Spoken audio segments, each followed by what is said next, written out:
You're listening to Life Repurposed with Michelle Rayburn, where you'll find uplifting and practical advice for everyday living, creative inspiration for do-it-yourself projects, and recommendations for books and resources that will encourage you to embrace your life repurposed. I'm your host, Michelle Rayburn. Welcome to episode number 40 of Life Repurposed. I'm going to be doing a series of episodes called Relation Tips, and this is part one of that series. I'm going to be talking about some of the things that maybe are coming to the surface a little bit more than usual right now, because some of us are home more than normal with one another, or perhaps plans are canceled and life is different from what we expected. Tensions are higher than usual in some families and even between some friends. I'm seeing tension on social media running very high right now.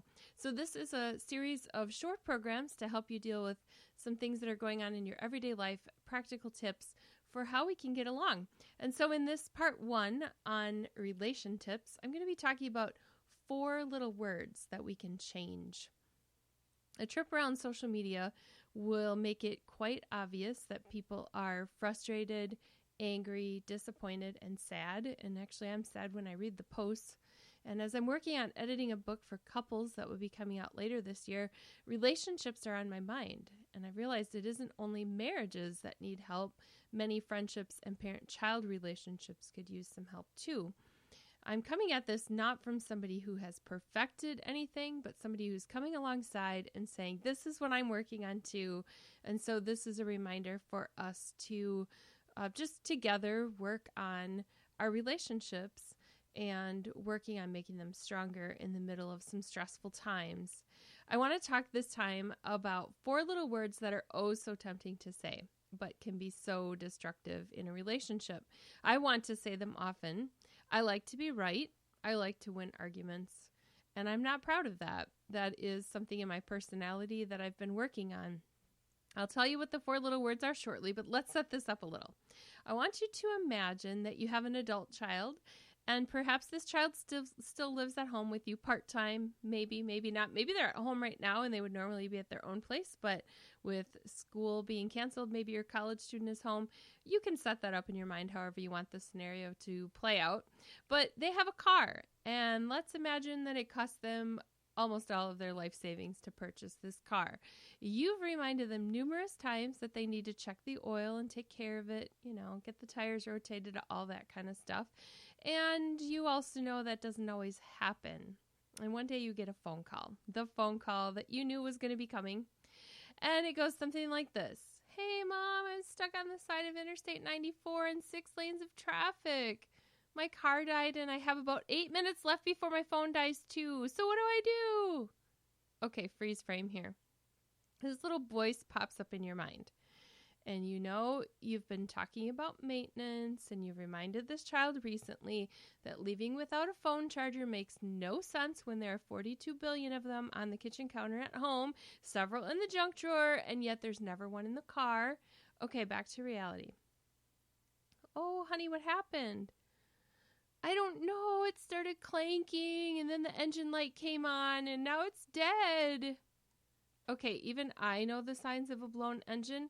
And P.S., I made this story up based on a pile of experiences and not one in my life of raising 2 sons, lest I out either of my children and make family enemies or anything like that with a real story. So there was a blown engine in our past, but this is not the way it went.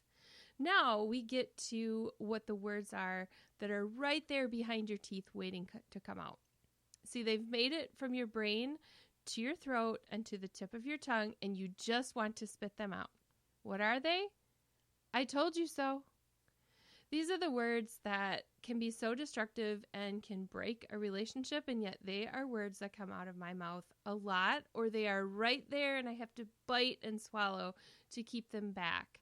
That child that's broke down on the side of the road can already hear your voice. The husband who forgot his coffee on the kitchen counter, yes, this one is from my real life, for the 3rd time in 1 week, knows he did it again. And just a little aside here, my husband has to stop putting his coffee in the camouflage tumbler. Seriously, he puts it in this tumbler and he starts to walk out the door and he sets it in a different place every day. And then I get a text from him when he gets to work that says, no coffee here, grr.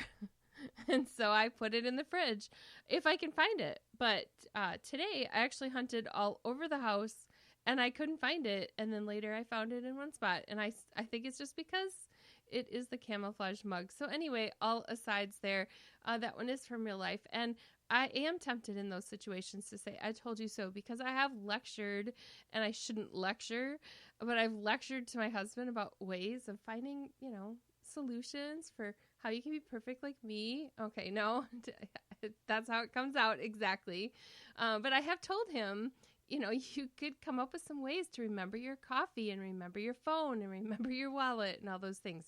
Okay, so if you're anything like me in this moment I'm telling you about, if you've ever warned someone that their choices are going to land them in deep trouble, if you've ever warned them about sickness, right now there are some opportunities for I told you so. When it comes to even COVID-19 in the middle of a pandemic, there's financial hurt that people are going through. I'm not as financially prepared as I should be for potential unemployment. So someone could tell me, I told you so. I told you you should have had 6 months of salary put away in the bank. There's emotional pain. There's a broken heart in whatever situation. Nobody needs to hear, I told you so. So let's talk about how to turn these 4 little words into something that can be of benefit instead of harm. Okay, so what if we turned I told you so into these 4 words? I still love you. I still love you even though you didn't listen to me. I still love you even though your choice cost us a chunk of change. I still love you even though you are the victim of your own irresponsibility. I still love you. Responding with I still love you tells the other person that their failure is not bigger than your love.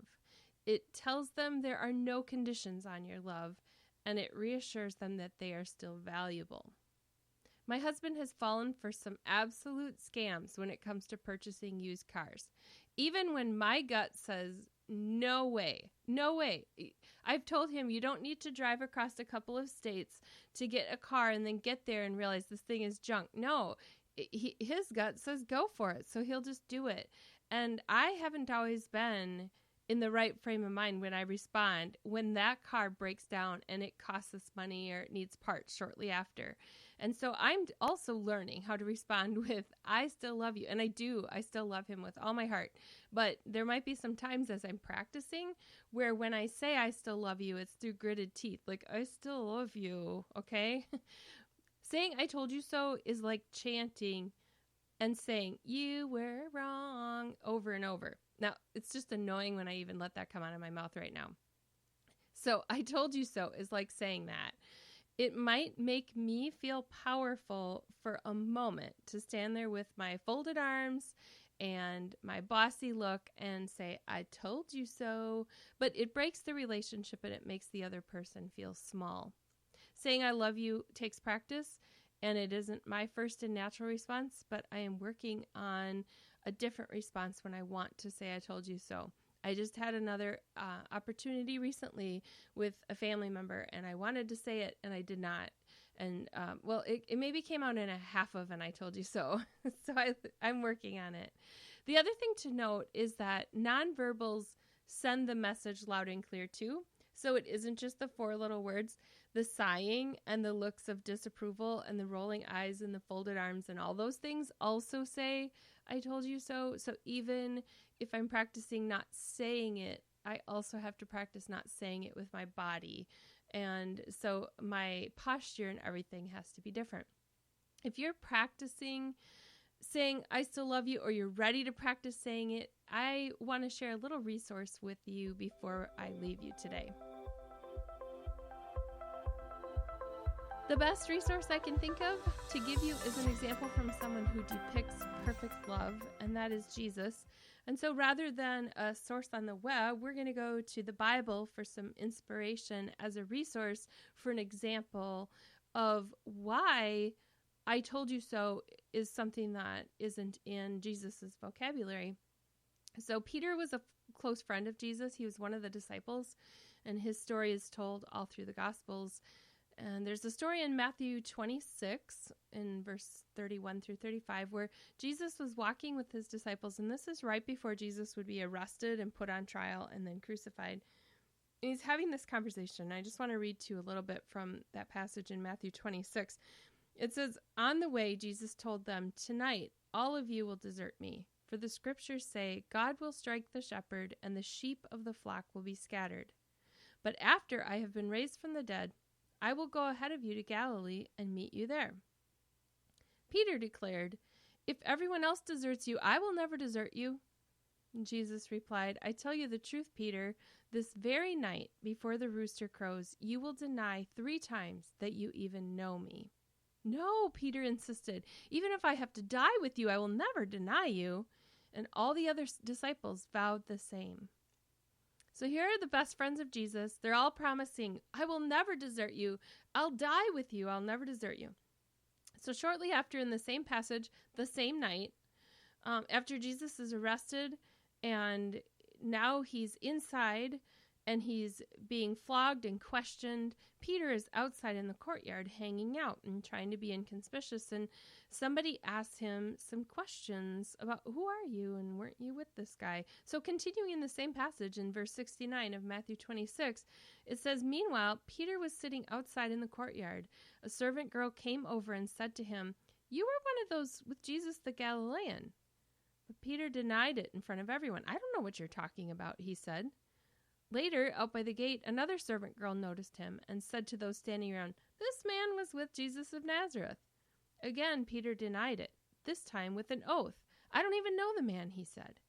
A little later, some of the other bystanders came over to Peter and said, 'You must be one of them. We can tell by your Galilean accent.' Peter swore, 'A curse on me if I'm lying. I don't know the man.' And immediately the rooster crowed. Suddenly, Jesus' words flashed through Peter's mind. 'Before the rooster crows, you will deny 3 times that you even know me.' And he went away and wept bitterly." That was from the New Living Translation of the Bible. You see, after his resurrection, Jesus didn't go to Peter and say, "I told you so." Even though in this very moment, Peter, he knew in his mind, he could just hear, "I told you so." Jesus had said he would do it.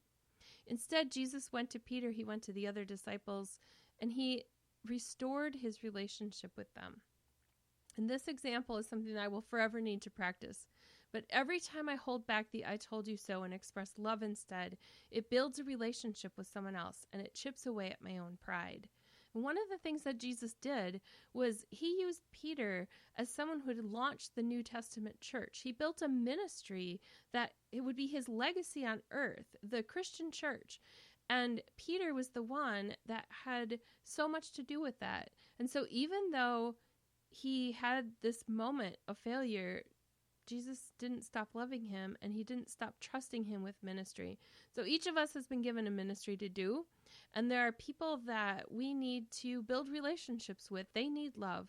And there's a lot of people who will make what is going on in our world right now as an opportunity to win, whether it's related to a pandemic, an election, a cause, a disagreement, whatever's out there. We have the opportunity to love, and that's how we win at relationships. So I hope you'll join me in practicing letting go of "I told you so" and picking up the phrase "I still love you." If you are looking for the show notes for this episode so you can share it with a friend, you will find that at michellerayburn.com/40 for episode number 40. You'll find other past episodes of Life Repurposed podcast there, as well as resources and links to books that I think you would enjoy that might help you in living out the gospel and living in love as well. So I hope you check out michellerayburn.com and look for episode number 40. I will see you next time. You've been listening to Life Repurposed with Michelle Rayburn. Check out tips, resources, and inspiration at michellerayburn.com. I'd love it if you would subscribe to the podcast on your favorite platform, Apple Podcasts, Google Play, iHeartRadio, or Spotify. I'd also love it if you would like, review, and share the information about this podcast with your friends. Thank you so much for listening.